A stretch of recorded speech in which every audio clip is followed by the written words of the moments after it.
এই টুনি, এই তুই তো বললি আমার সাথে পালাবি, আমি তাই রেডি হয়ে এসেছি, তুই এখনো রেডি হসনি কেন? আরে বেরোবো কিভাবে, বাবা তো গেটে বসে আছে।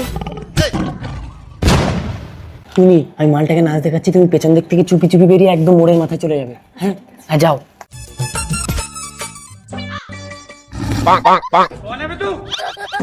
কে রে তুই বাঁদরের মতন আছিস, দেখবি? কিরে কোথায় যাবি? না মানে ওই একটু টিউশনে যাচ্ছিলাম বাবা। তোকে পড়তে যেতে হবে না, অনলাইনে এখন কত মাস্টার ফোন করে দিলে বাড়িতে এসে পড়িয়ে দিয়ে যাবে। নমস্কার, আমি মাস্টার চাণক্য চঞ্চল বলছি। বলছি মাস্টারমশাই, আপনি বাড়িতে এসে আমার মেয়েকে পড়াতে পারবেন? অফকোর্স। ঠিক আছে, আসুন। মাস্টার সে যা বাড়ি যা। হট।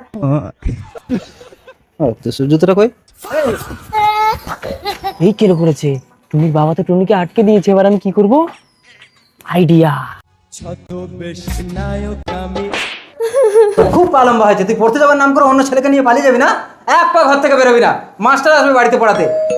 তার আগে দেখতে চাই আপনি কাকে ভালোবাসেন, সুন্দরী মেয়েটাকে না কলিজার বাবাকে? যারা যারা কলিজার বাবাকে ভালোবাসেন তারা এক্ষুনি চ্যানেলটা সাবস্ক্রাইব করে একটা শেয়ার করে দিবে আর কমেন্টে লিখে যাবে আই লাভ বাবা। আর যারা বাবাকে ছাড়া সুন্দরী মেয়েটাকে ভালোবাসে তাদের এগুলো কিছুই করতে হবে না।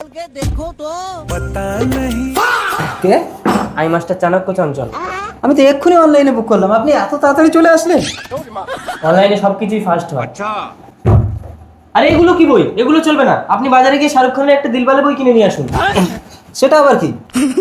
বেশি বোঝেন? বেশি কথা বললে কিন্তু আমি চলে যাবো।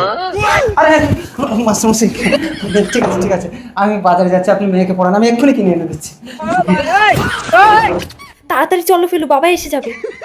কি ঘোড়ার ডিমের শাহরুখ খানের দিলবালে বই, সে তো পাওয়াই যাচ্ছে না। দাদা, হ্যাঁ, আপনি আপনার মেয়েকে পড়ানোর জন্য কল করেছিলেন না?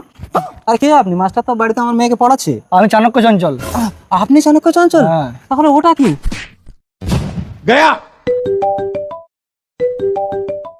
শ্বশুর মশাই, আপনার মেয়ে আমার কাছে সুরক্ষিত আছে, খুঁজতে হবে না।